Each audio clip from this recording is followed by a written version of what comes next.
مباح کے درجے ہوتے ہیں. ایک ہوتا ہے نفس مباح، ایک ہوتا ہے فضول مباح. تو اللہ تعالیٰ نے، اس کے رسول صلی اللہ علیہ وسلم نے ہمیں آپ مباحات کو استعمال کرنے کی، ان سے فائدہ اٹھانے کی ہمیں اجازت عطا فرمائی. جیسے کھانا ہے، لذیذ کھانے ہمارے آپ کے لیے مباح ہے. اچھے مکان بنانا ہمارے آپ کے لیے مباح ہے. اچھے کپڑے پہننا ہمارے آپ کے لیے مباح ہے.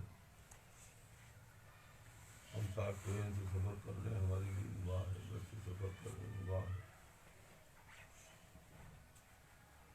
تو ایک ہے اباحت کے درجے، ضرورت، حاجت. مثلا لباس سے مقصد کیا ہے؟ ستر پوشی، اعضائے عورت کو چھپانا، زینت قرآن میں قرار دیا گیا. تو ایک لباس وہ ہے جو ضرورت کے حد میں، فقہا کے اعتبار سے 3 جوڑے سردی کے لیے، 3 جوڑے گرمی کے لیے انسان کے لیے وہ ہے. تو بزرگوں نے فرمایا کہ جو نفس مباح جہاں تک اباحت ہے وہ دنیا میں داخل نہیں. جو چیز حاجت میں داخل ہے اسے دنیا نہیں کہیں گے. آپ اپنے لیے بقدر حاجت کپڑے رکھے ہوئے ہیں، تو اس میں اب کپڑوں میں کیا، ایک تو یہ اباحت یہ ہوئی، دوسرے کیا، توسط، اعتدال، میانہ روی. کہ بہت بیش قیمت کپڑے نہیں، کپڑا ہے. مقصد کپڑے کا آپ جانتے ہیں کہ اللہ تعالیٰ نے یہی بنایا کہ ہمارے اعضاء چھپے رہیں. ہمارے لیے کپڑے زینت بھی ہیں. لیکن اب وہی کپڑا ہم، یہی کام ہم جب 100 روپے کپڑے سے لے سکتے ہیں، تو اگر اس کو ہم 500 لے کر کے خریدیں گے تو یہ پھر فضول مباحات میں آ جائے. تو فضول مباحات میں 2 حیثیتیں پیدا ہوئیں. ایک تو یہ ہے کہ کپڑا آپ درمیانی کپڑا، یہ اصل حاجت میں اس کی اجازت ہے، یا آپ پہنتے ہیں حسن نیت سے تو یہ دنیا میں داخل نہیں، حاجت میں داخل. آپ 3 کپڑے رکھ لیں، سردیوں کے لیے، 3 گرمیوں کے لیے، اور اس سے زائد ہوں گے تو وہ فضول میں آ گئے. بلکہ بعض علماء نے اس کو ناجائز لکھا، کسی نے کچھ لکھا. اب اس میں فضول ایسے ہی آ گیا. 3 کے بجائے آپ 4 رکھیں، 5 رکھیں، ہم 10 کپڑے رکھیں. یہ لوگ دیکھیے روز ایک جوڑا بدلتے ہیں، صبح شام میرے ایسے ہیں جو بدلتے ہیں. تو یہ تو بلکہ فضول مباحات میں بھی کیا کہیے تو اسراف میں آ جائیں گے. دوسرے یہ ہے کہ ہم 100 روپے کپڑے کے بجائے ہم 1000 روپے کپڑا پہنیں. تھوڑا ادھر قریب آ جاؤ، تھوڑا سا اور پڑھ دو، یہ دب کے بیٹھ جاؤ. یہ دروازہ بھی کھول دو، دروازہ. اگر کچھ لوگ آ جائیں پیچھے، شمشاد ادھر آ جاؤ، ادھر ہے جگہ بھی. بات سمجھ میں آ رہی؟ تو مباح جو ہے، جو ہماری حاجت میں داخل ہے، دنیا کا سامان، تو وہ ہے حاجت میں داخل ہے، اس لیے اس کا حکم، وہ حکم دنیا نہیں. اور فضول ہم استعمال کریں گے کہ زیادہ بیش قیمت کپڑے پہنیں گے تو یہ فضول میں آ جائے. ہم کئی عدد کپڑے رکھیں گے تو یہ قائم آ گئے فضول میں. ایسے ہی کھانا ہے. 3 چیزوں میں شریعت ہمیں تاکید، بزرگوں نے بھی تاکید کی، اور انہی میں زیادہ تر سمجھا آپ. ایسے تو اوروں میں بھی ہے. 3 چیزیں کا، ملبوسات، پہننے کے کپڑے، مطعومات، کھانا، مشروبات، پینا. مساکن، مکانات، یہی چیزیں ہیں عموماً ہمارے آپ کے لیے لازمی اور ضروری چیزیں۔ دنیا میں انہیں چیزوں کی ضرورت پڑتی، کھانے کی، پینے کی، لباس کی، رہنے کے لیے گھر کی۔ اب آج اس پر آپ دوسری چیزوں کو بھی قیاس کر سکتے ہیں، مثلا جیسے سواریاں ایجاد ہو گئی ہیں دھیرے دھیرے، تو ان سب میں آپ سمجھ سکتے ہیں یہ ایک مجاہدات، جو یہ بھی ایک مجاہدات کی نوع ہے، مجاہدات کی ایک قسم یہ بھی ہے کہ ہم دنیا کی ہر راحت بقدر حاجت استعمال کریں، حاجت سے زائد ہوگی تو وہ قائم ہوگی فضول میں، فضول مجاہدات کرنا۔ اب جتنا زیادہ اس میں فضول ہوگا اتنی زیادہ اس کا ضرر جو ہے وہ بڑھتا چلا جائے گا۔ اس معیار پر آپ اللہ والوں کے کلمات پڑھیں، اللہ والوں کی آپ سیرت پڑھیں، تو آپ دیکھ لیں گے کہ انہوں نے دنیا کو کم سے کم استعمال کیا۔ دیکھیے ہمارے آپ کے نبی صلی اللہ علیہ وسلم نے بالکل صحیح حدیثوں میں فرمایا، حضرت عمر رضی اللہ عنہ کو آپ کچھ دینے لگے، انہوں نے کہا یا رسول اللہ آتے من افقر منی، آپ اسے دے دیں جو مجھ سے زیادہ محتاج ہے۔ سرور کائنات صلی اللہ علیہ وسلم نے فرمایا کہ لے لو بغیر اشراف نفس۔ حدیث کا خلاصہ یہ ہے، دو صحابہ کی روایتیں آئی اس معاملے میں، دو پر کس کہ بغیر اشراف نفس، یعنی بغیر نفس کے لالچ کے، بغیر طلب کے، بغیر حرص کے، جو تمہیں دنیا مل جائے اسے لے لو۔ لیکن دنیا ملنا نفس کے ساتھ، میرے آقا علیہ السلام فرماتے ہیں کہ لالچ سے دنیا مت لو، اور فرمایا کہ اسے تم، یہ نہیں میں کہہ رہا ہوں کہ اسے میں تمہیں اس لیے دے رہا ہوں کہ تم اسے استعمال کرو، اپنے اوپر اسے خرچ کرو یہ وہ، بلکہ اس کو تم آخرت کے لیے ذخیرہ بناؤ۔ ہم تمہیں دے رہے ہیں، تم دوسروں کو دے دو، ہے کہ نہیں؟ سبحان اللہ، یہ آپ نے وجہ بیان کی۔ بخاری شریف میں حضرت ایوب علیہ السلام غسل فرما رہے تھے، مادر زادن میں تنہا تھے، تنہائی میں جائز ہے، سونے کی ٹڈیاں برسنے لگی آسمان سے، آپ جو تھے وہ دامن میں بھرنے لگے، کپڑا اٹھایا، تو اللہ رب العزت نے فرمایا علم اغنیتک، ایوب کیا ہم نے تمہیں بے نیاز نہیں کیا اس سے؟ آپ نے عرض کیا قال بلا، کیوں نہیں یا اللہ، ولیکن لا غنا بی عن برکتک، لیکن یا اللہ ہم تیری برکت سے بے نیاز نہیں ہو سکتے، یعنی تو دے تو ہم تجھ سے منہ نہیں پھیر سکتے۔ یہ چیز ظاہر میں بھی جاری ہوتی ہے، باطن میں بھی اس کا تجربہ جاری ہوتی ہے۔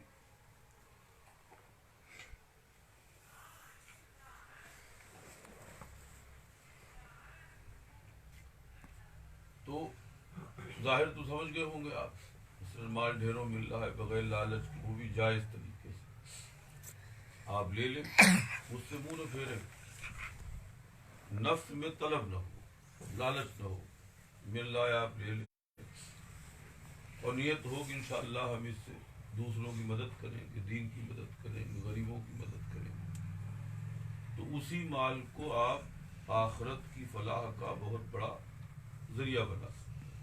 آقا علیہ السلام کی سنت پر عمل بھی ہوگا، بغیر لالچ لے گے، اور جتنی آپ کو حاجت ہے اتنا آپ اپنے اوپر خرچ کریں گے، باقی کو جو ہے وہ اللہ کے بندوں پہ خرچ کر دیں گے۔ اللہ رب العزت نے جگہ جگہ تاکید، قرآن میں بھرا پڑا ہے، سمجھا سورہ بقرہ کے شروع میں ہی وَمِمَّا رَزَقْنَاهُمْ يُنْفِقُونَ، جو ہم نے دیا اس میں سے وہ خرچ کرتے ہیں، جو دیا اس میں سے وہ خرچ کرتے ہیں۔ بخاری شریف میں اللہ رب العزت فرماتا حدیث قدسی انفق انفق علیک، تم خرچ کرو ہم تمہارے اوپر خرچ کریں گے۔ باطن سے ہم نے یہ کہا وہ چیز تمہارے سب کے لیے فائدے مند ہے، اس کا اثر باطن میں بھی یہی ہوتا ہے۔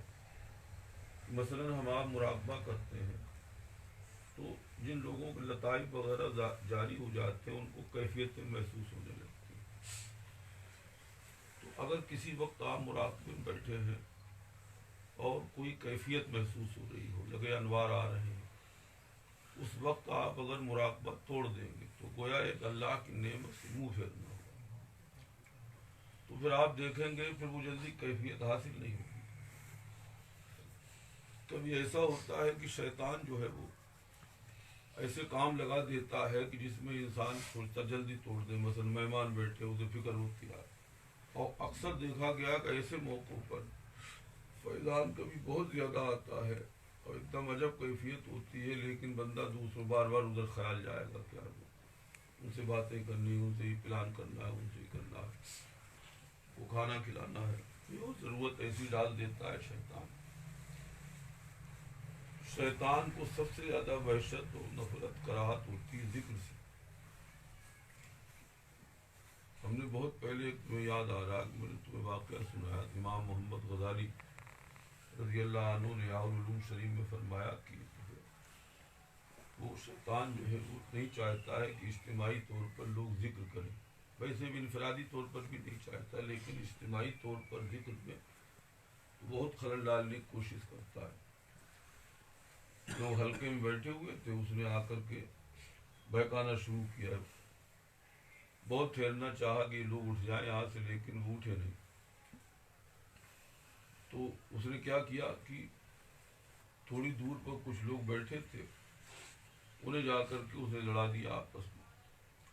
اب شور و غل ہونے لگا، ہاتھا پائی ہونے لگی۔ اب اس شور و غل کی وجہ سے یہ مجمع جو تھا اٹھ پڑا، ان کے کانوں میں لڑنے کی آوازیں آئیں، ایک ایک کر کے دیکھا ہوگا جہاں کی معمولی بات ہوتی ایک دم ایک ایک کر کے لوگ دوڑ پڑتے ہیں۔ امام غزالی فرماتے اس کا مقصد جو تھا وہ مجمع کو منتشر کرنا تھا، ذکر کے حلقے کو منتشر کرنا تھا، ویسے نہیں ڈائریکٹ کامیاب ہوا تو اس نے یہ طریقہ اپنا لیا۔ ابلیس کی چالوں کو پہچاننا بڑا کٹھن کام ہوتا ہے۔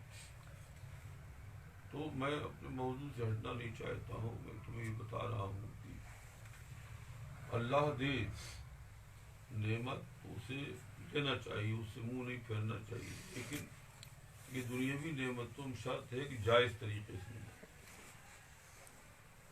لیکن اس کا مطلب یہ نہیں کہ آپ سب کو استعمال کر لیں، بلکہ اسی معنی کر مال و صحابہ میں مالدار ہوئے، انبیاء میں مالدار ہوئے، لیکن وہ مالدار جو ہیں وہ بالکل جو ہے انبیاء میں آپ دیکھیے کہ بطور ندرت حضرت سلیمان اور حضرت داؤد علیہ نبینا علیہ السلام کی ملتا کی بادشاہ تھے، اور کسی کی تو بادشاہت کی کوئی خبر ہے نہیں، نہ کوئی انبیاء میں کوئی۔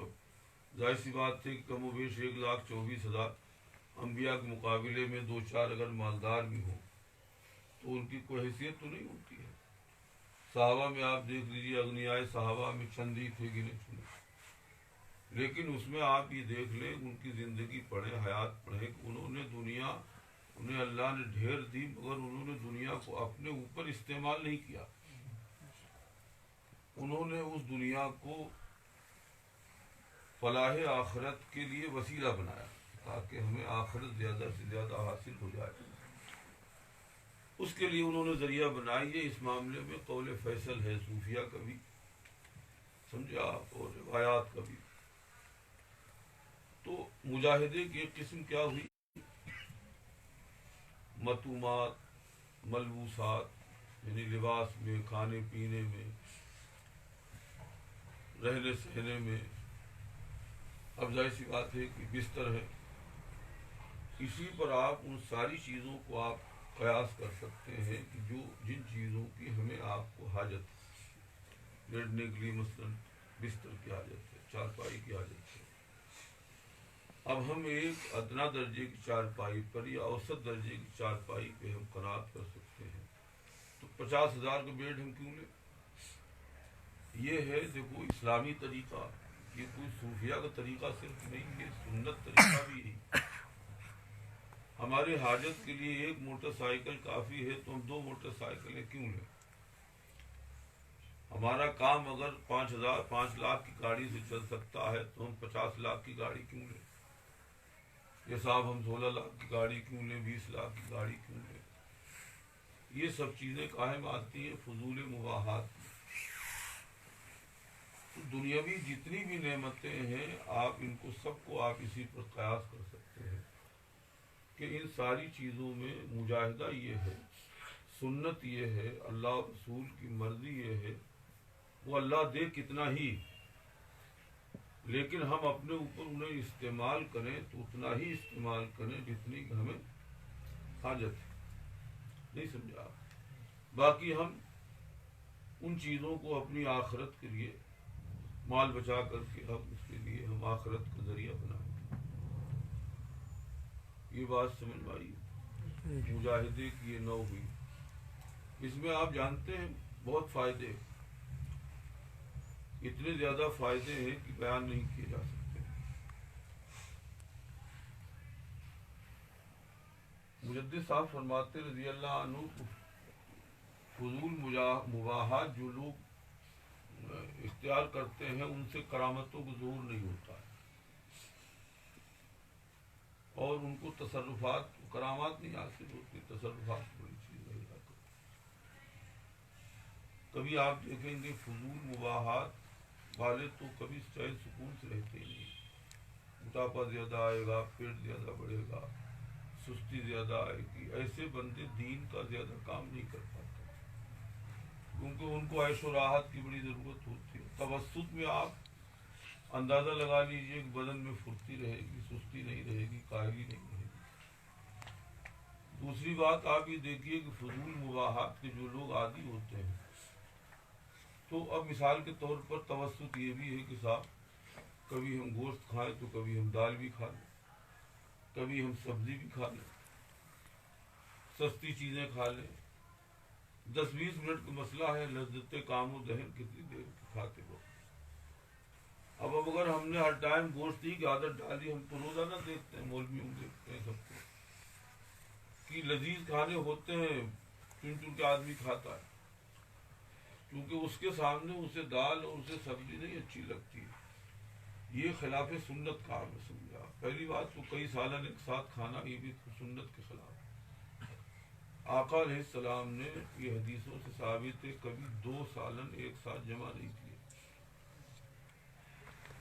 حضرت خواجہ سید نور محمد بزائمی رحمۃ اللہ علیہ کے احوال میں لکھا کہ ان کی عادت تھی اگر سرکہ ہوتا تو وہ دوسرا سالن نہیں استعمال کرتے، فرماتے سرکہ اور سالن استعمال کرنا یہ گویا ہمارے نزدیک جو ہے وہ 2 سالن کو جمع کرنا ہے، جو سنت کے خلاف ہے۔ فضول مباحات اپنانے سے آپ جانتے ہیں گوشت کی آپ کو عادت پڑ جائے گی تو آپ کو جو ہے ہر جگہ پھر گوشت ہی چاہیے ہوگا۔ اب کسی کے یہاں مہمان ہوں گے گوشت نہیں کھلائے گا تو آپ دل میں آئے گا یار اس نے دیکھو گوشت نہیں کھلایا، پیچھے لوگ شکایتیں کریں، اس نے کوئی خاطر نہیں کی۔ نہیں، عادتیں پڑ جاتی ہیں تو آدمی ان کا ایسا وہ عادی ہو جاتا ہے۔ اس لیے جو لوگ کثرت سے گوشت کھاتے، جو لذیذ کھانا کھائے گا اس کو کبھی غیر لذیذ کھانے میں نہیں سمجھا آپ رغبت نہیں ہوگی۔ یہ بھی فضول مباحات میں ہر ٹائم ہم لذیذ ہی چیزیں کھائیں، کبھی اسلام نے اس کو پسند نہیں کیا۔ بھئی آپ کبھی لذیذ کی چیز کھا لیجیے، وہ بھی حسن نیت، تو کبھی آپ سادی چیز بھی استعمال کریں۔ آپ دیکھتے ہیں مباحات کا دائرہ جو انسان زیادہ بڑھائے گا اتنا ہی زیادہ وہ مال کا محتاج ہوگا، کھلی ہوئی بات ہے، اتنا ہی زیادہ وہ مال کا محتاج ہوگا۔ اور جب مال اس کے پاس ہوگا نہیں تو وہ ہیرا پھیری کرے گا، ہر وقت طلب ہوگی یار یہاں سے مال مل جائے، وہاں سے مال مل جائے، پھر وہ زیادہ بگڑے گا تو حرام کی طرف لپکے گا، پھر وہ جائز ناجائز کی پرواہ نہیں کرے۔ دنیا داروں کی مثالیں ہمارے تمہارے سامنے ہیں، ان کو آپ دیکھ لیجئے، یہ دھیرے دھیرے ایسے ہی تو بڑھتے ہیں، جو مال آئے گا اتنے ہی زیادہ یہ اتنے غیروں کے پر خرچ میں کنجوس ہوتے ہیں، کسی کو نہیں جلدی دیتے، یتیموں کو نہیں پالتے، بیواؤں کو نہیں دیتے، غریبوں کو سہارا نہیں دیتے، لیکن اپنے اوپر خرچ کے لیے ان کے پاس تمام پیسے۔ فنیشنگیں آپ دیکھیے مکانات کی کتنی زبردست ہیں،